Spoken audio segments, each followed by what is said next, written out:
আজ আমরা নদী সম্বন্ধে আলোচনা করব। নদী একটি নির্দিষ্ট খাত বরাবর প্রবাহিত প্রাকৃতিক জলধারাকে নদী বলে। একটি নির্দিষ্ট খাত বরাবর প্রবাহিত প্রাকৃতিক জলধারাকে সাধারণভাবে নদী বলে। নদী এই শব্দটা ভাবতে গেলে আমরা একটু আগে চলে যাই। নদী সৃষ্টি হতে গেলে বৃষ্টি বা তুষারের প্রয়োজন হয়। আমি তাহলে মেঘ আঁকি, মেঘ আঁকছি। নিচে ভূপৃষ্ঠ,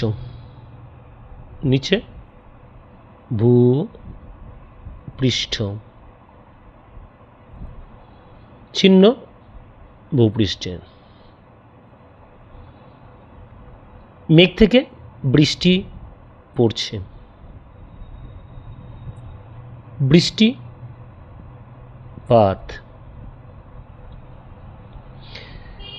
বৃষ্টির জল ভূপৃষ্ঠে পড়ল, এবার কি হবে?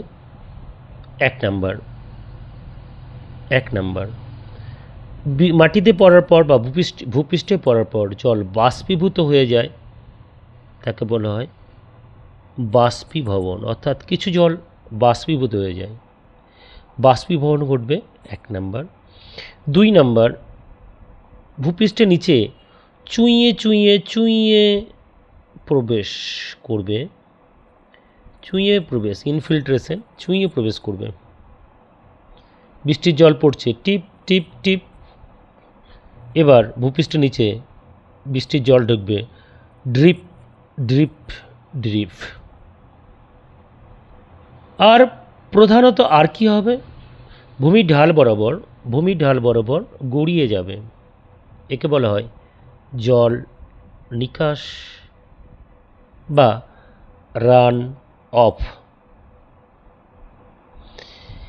এই বৃষ্টির জল গড়িয়ে গেলে প্রথম একটা নালা তৈরি হবে, যাকে বলা হয় রিল বা নালি।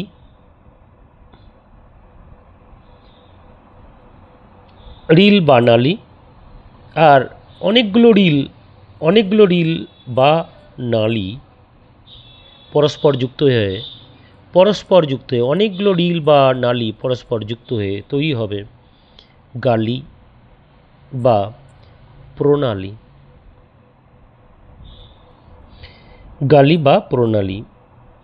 আর অনেকগুলো প্রণালী পরস্পর যুক্ত হয়ে যে বড় খাত তৈরি হবে,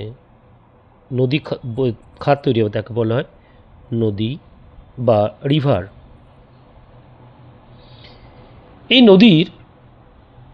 এই নদীর তাহলে যেখান থেকে উৎপত্তি হয় সেটা একটা আদর্শ নদীর ক্ষেত্রে, যেমন গঙ্গা নদীর ক্ষেত্রে যেখানে উৎপত্তি হয় সেটা অবশ্যই হিমালয় পার্বত্য অঞ্চল। যেখানে উৎপত্তি হয় সেখানটাকে বলা হয় উৎস। যেমন গঙ্গা নদীর উৎস হচ্ছে হিমালয় পর্বত, এবং যেখানে মিলিত হয় সমুদ্র, যেমন বঙ্গোপসাগরে মিলিত হয় গঙ্গা নদী, যেখানে মিলিত হয় তাকে বলা হয় মোহনা।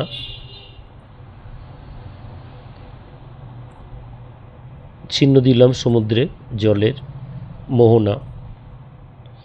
যেখানে উৎপত্তি হয় উৎস, যেখানে সমুদ্রে মিলিত হয় মোহনা। এটাকে যদি আমি মূল নদী ধরি, অর্থাৎ যদি এটাকে গঙ্গা নদী ধরি, মূল নদী, তাহলে এই দিক থেকে একটা নদী এসে মিলিত হয়েছে, অর্থাৎ কোনো নদী যদি মূল নদীতে এসে মিলিত হয় তখন তাকে বলা হয় উপনদী, যেমন যমুনা। আর এই দুটো নদী যেখানে মিলিত হয় তাকে বলা হয় নদী সঙ্গম, নদীর সঙ্গম। এই উপনদী যদি যমুনা হয় তাহলে নদীর সঙ্গম হবে এলাহাবাদ। অর্থাৎ গঙ্গা আর যমুনার মিলনস্থল হল নদী সঙ্গম, এলাহাবাদ নদী সঙ্গম। এটা উৎস।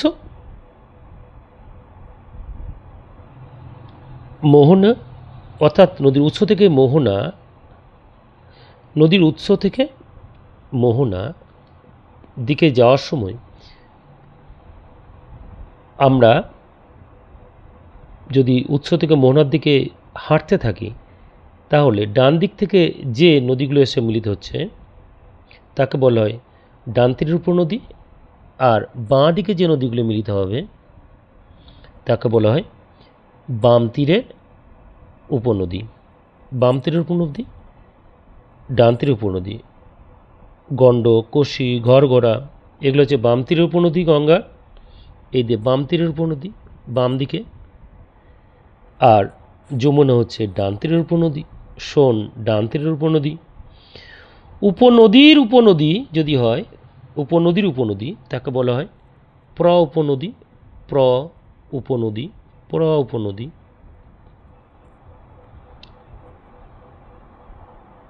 এবার মূল নদী থেকে মোহনার কাছাকাছি বেশিরভাগ সময় আরও বিভিন্ন ভাগে ভাগ হয়ে যায়, তাকে বলা হয় শাখা নদী।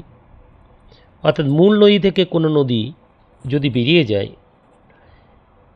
নির্গত হয়ে যায়, বিভাগ মানে এখান থেকে যদি আরও কোনো নদী বেরিয়ে যায় তখন তাকে বলা হয় শাখা নদী, শাখা নদী। গঙ্গা নদীর ক্ষেত্রে মূল শাখা নদী পদ্মা, আর একটি হচ্ছে ভাগীরথী, হুগলি।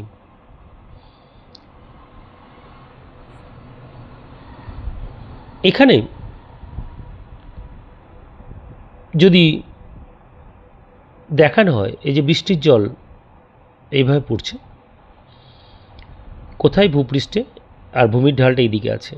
আচ্ছা, যদি ভূমির ঢাল এমন হয় যে এইদিকে একটা ভূমির ঢাল, এইদিকে ভূমির ঢাল, তাহলে বৃষ্টির জল পড়বে, বৃষ্টির জল পড়ছে কোথায় যাবে বৃষ্টির জল? এই ভূমিভাগ থেকে কিছুটা এদিকে গড়িয়ে যাবে, কিছুটা এদিকে গড়িয়ে যাবে। এটা যদি একটা উচ্চভূমি হয় তাহলে দেখা যাচ্ছে এই উচ্চভূমি থেকে বৃষ্টির জল দুই ভাগে ভাগ হয়ে যাচ্ছে। তাহলে যে উচ্চভূমি থেকে বৃষ্টির জল বিভিন্ন দিকে ছড়িয়ে যায় সেই উচ্চভূমিটাকে বলা হয় জলবিভাজিকা, জলবিভাজিকা। এখানে আমি একটা মূল নদী দেখিয়েছি, পাশে আর একটা মূল নদী দেখাচ্ছি, একইভাবে আর একটা নদী। তাহলে দুটো নদীর মাঝখানে কোন একটা জায়গা থেকে বৃষ্টির জলের বিভাজন ঘটবে, কিছুটা এদিকে যাবে, কিছুটা এদিকে যাবে। এই বিন্দু বরাবর এইদিকে গেল, এইদিকে ধরে নিই এই বিন্দু বরাবর বৃষ্টির জলের বিভাজন ঘটছে, এই বিন্দু বরাবর বৃষ্টির জলের বিভাজন ঘটছে। এই বিন্দুগুলোকে যদি যোগ করি যে রেখা পাবো তাকে বলা হয়, এই দুটি নদীর মধ্যবর্তী যে রেখাটা পাচ্ছি তাকে বলা হয় নদী জলবিভাজিকা, নদী জলবিভাজিকা, নদী জলবিভাজিকা। এই রেখাটা আরও টেনে দিচ্ছি, এই নদী জলবিভাজিকা কাকে বলে না, যে উচ্চভূমি থেকে দুটি বা ততোধিক নদী বৃষ্টির জলের বিভাজন ঘটে। যে উচ্চভূমি থেকে মূলত দুটি নদীর বৃষ্টির জলের বিভাজন ঘটে বা জলের বিভাজন ঘটে। তাহলে এখানে দুটি নদী তিনটেও হতে পারত। এখানে দুটি নদীর মধ্যবর্তী তাহলে এই জলবিভাজক লাইনটা আনলাম। তাহলে মূল নদী, উপনদী, শাখা নদী, যে সমগ্র যে অঞ্চলটা বিধৌত করে প্রবাহিত হয়, অর্থাৎ মূল নদী, উপনদী, শাখা নদী, এই সমগ্র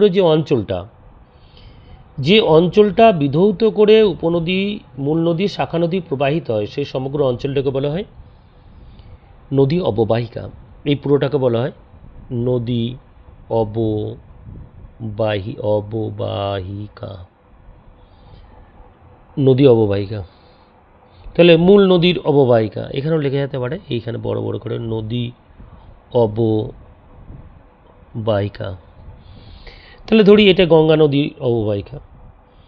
এই গঙ্গা নদীর অববাহিকার পার্বত্য অঞ্চলের যে অংশটা, এখানটা যদি এরকম মার্ক করি, তাহলে এটাকে বলবো উচ্চ অববাহিকা। আর মাঝখানটা মধ্য অববাহিকা। আর বঙ্গোপসাগরের কাছাকাছি অঞ্চল, মোহনার কাছাকাছি অঞ্চল বা শেষ অংশটুকু নিম্ন অববাহিকা। এই উচ্চ অববাহিকায় নদী বৃষ্টির জল আর তুষার গলা জল প্রথম ধারণ করে, তাই এই অংশটাকে বলা হয় ধারণ অববাহিকা।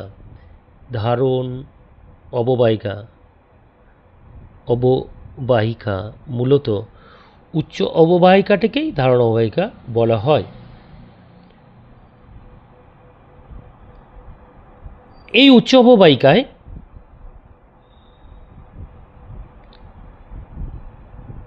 নদী খুব ক্ষয়কার্য বেশি করে। এখানে নিম্নক্ষয় খুব বেশি হয়, আর পার্শ্বক্ষয় কম হয়। এখানে যে পার্শ্বক্ষয় দেখতে পাচ্ছ, এটা হচ্ছে নদীর পার ক্ষয়, বৃষ্টির জল পড়েছে আর পাড়টা ক্ষয়ে গেছে। আর এখানে প্রচণ্ড গতিতে নদী যাচ্ছে বলে এখানে নিচের দিকটা বেশি ক্ষয় হয়েছে, নিম্নক্ষয় বেশি, পার্শ্বক্ষয় কম। সেই জন্য এখানে একটা উপত্যকা সৃষ্টি হয়েছে। উপত্যকা দেখতে অনেকটা ভি এর মতো, সেই জন্য একে বলা হয় গিরিখাত, গিরির মধ্যে খাত। নদী যে খাত বরাবর প্রবাহিত হয় তাকে বলা হয় নদী উপত্যকা। এই নদী উপত্যকা যদি ভি এর মতো হয় তাকে বলা হয় গিরিখাত, আর সংকীর্ণ ভি যদি হয় তাকে বলা হয় ক্যানিয়ন। আসলে শুষ্ক অঞ্চলে এই নদীর পার ক্ষয়টা, শুষ্ক অঞ্চল বা এখানে যদি বৃষ্টি কম হয় বা বৃষ্টি যদি না হয়, তাহলে পার ক্ষয় কম হবে। সেই জন্য কী হবে, নিম্নক্ষয় বেশি, পার্শ্বক্ষয় কম। তখন সংকীর্ণ গিরিখাত তৈরি হবে, যাকে বলা হয় ক্যানিয়ন। বা আয়াকৃতির যদি উপত্যকা তৈরি হয় তাকে বলা হয় ক্যানিয়ন। তাহলে নদীর উচ্চ অববাহিকায় ক্ষয়কার্য বেশি। উচ্চ অববাহিকাটাকে আমরা উচ্চ গতি বলতে পারি, এটাকে মধ্য গতি, আর এটাকে নিম্ন গতি বলতে পারি। এখানে ক্ষয়কাজ বেশি, আর নদীর গতিবেগ কমে যায়, এখানে ঢাল কমে যায়, নদীর ঢাল কমে যায়। এখানে ঢাল বেশি তাই গতি বেশি, এখানে ঢাল কম গতি কম। এখানে ঢাল মাঝারি, সেই জন্য মানে ঢালটাও মাঝারি, নদীর গতির বেগও মাঝারি। এখানে গতিবেগ বেশি, গতিবেগ মাঝারি, গতিবেগ কম। এই গতিবেগ বেশি হওয়ার জন্য ক্ষয়কার্য বেশি, গতিবেগ এখানে নিম্নগতিতে কম হওয়ার জন্য সঞ্চয় কাজ বেশি। আর মাঝখানে ক্ষয়কাজ, সঞ্চয় কাজ আর বহন কার্যের মধ্যে সামঞ্জস্য দেখা যাবে, অর্থাৎ সবই মাঝারি। তাহলে নদীর তিনটি কাজ, ক্ষয়কাজ, বহন কাজ আর সঞ্চয় কাজ। ক্ষয়কাজ বেশি উচ্চগতিতে, নিম্নগতিতে সঞ্চয় কার্য বেশি, মধ্যগতিতে ক্ষয়, বহন আর সঞ্চয় সবগুলোই মাঝারি। এখানে বহন কাজ বেশি, বহন কাজ তুলনামূলক কম এখানে পরেরটায়, আর এখানে বহন কাজ খুবই কম। বেশ, এবার নদীর তাহলে অববাহিকা তিনটি, উচ্চ অববাহিকা, মধ্য অববাহিকা, নিম্ন অববাহিকা। নদীর গতি তিনটি, উচ্চগতি, মধ্যগতি আর নিম্নগতি। আর নদীর কাজ তিনটি, ক্ষয় কাজ, বহন কাজ আর সঞ্চয় কাজ। এখানে নদীর পর্যায়ও বলা যেতে পারে। প্রথমটায় যেখানে ক্ষয় বেশি অর্থাৎ উচ্চ অববাহিকা, এটা যৌবন পর্যায়ে বলা যেতে পারে। মধ্য এইখানটায় পরিণত পর্যায়ে বলা যেতে পারে, এটা বার্ধক্য পর্যায়ে বলা যেতে পারে। তাহলে যৌবন পর্যায়ে, পরিণত পর্যায়ে, বার্ধক্য পর্যায়ে, তিনটি পর্যায় নদীর বলা যেতে পারে।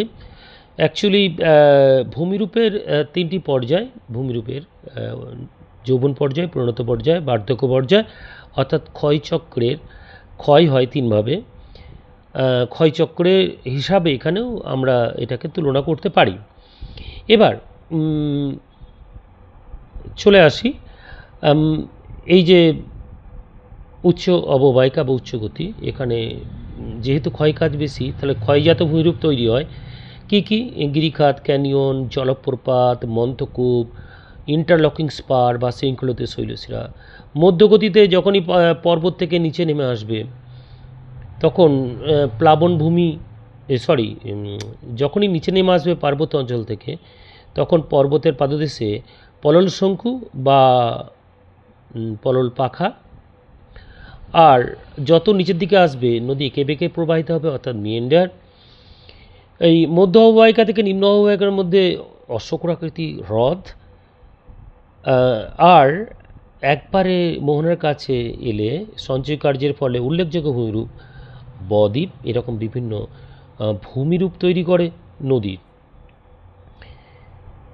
নদীর ক্ষয়কার্যের বিভিন্ন প্রক্রিয়া আছে, অবঘর্ষ, ঘর্ষণ, জলপ্রবাহ ক্ষয়, দ্রবণ ক্ষয়। নদী বয়ে নিয়ে যায় যখন, বহনের বিভিন্ন প্রক্রিয়া আছে, ভাসমান প্রক্রিয়া, তারপর লম্ফদান প্রক্রিয়া, এরকম বিভিন্ন প্রক্রিয়া আছে। ঠিক সঞ্চয় কার্যেরও বিভিন্ন প্রক্রিয়া আছে, সেগুলো অবশ্যই আলোচনা করব পরে। ভূমিরূপগুলো পরে আলোচনা করব। আর এক্ষেত্রে আর যে বিষয়টা আলোচনা করার সেটা হলো, নদীর যত নিম্নক্ষয় বেশি হবে, ক্ষয় বেশি হবে, আর পার্শ্বক্ষয় কম হবে।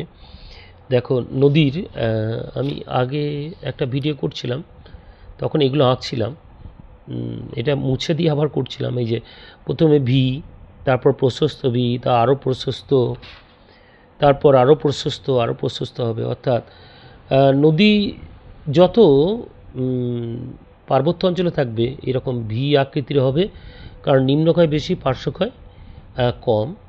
আর যত নিচের দিকে যাবে তত পার্শ্বক্ষয় বাড়বে আর নিম্নক্ষয়টা কমবে। কেন না, ভূমির ঢাল, এক মিনিট,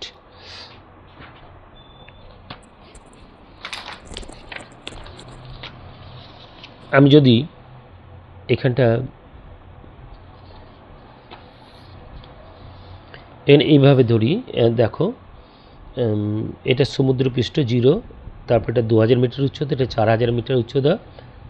ধরে নিই গঙ্গা নদী এখান থেকে উৎপত্তি হয়েছে। তাহলে দেখো, আমরা যদি উৎস থেকে এই মোহনা পর্যন্ত 0 মানে সমুদ্রপৃষ্ঠ, আমরা যদি নদীটা আস্তে আস্তে নেমে আসছে, এটাকে বলা হয়, এই যে আস্তে নেমে আসছে যেটা, এই যে এইটা নেমে যে আসছে এইরকম, এটা হলো প্রস্থচ্ছেদ, এই লম্বচ্ছেদ, লং প্রোফাইল। আর এটা হচ্ছে ক্রস প্রোফাইল, এটা হচ্ছে প্রস্থচ্ছেদ। এই যে নদীটি যখন উচ্চ গতিতে থাকে তখন উপত্যকাটা ভি এর মতো, তারপর আস্তে আস্তে মানে ভিটা প্রশস্ত হয়, আরও ভিটা প্রশস্ত হয়, অর্থাৎ পার্শ্বক্ষয়টা বাড়ে আর নিম্নক্ষয়টা কমে। সেই জন্য এখানকার গভীরতাটা কমে যায় আর পার্শ্বক্ষয়টা বাড়ে। তাহলে ভূমির ঢাল যত কমবে তত নিম্নক্ষয় কমবে, পার্শ্বক্ষয় বাড়বে। ঠিক আছে, তাহলে আজ এই পর্যন্তই। পরের দিন পরেরগুলো আলোচনা করব। ওকে, বাই।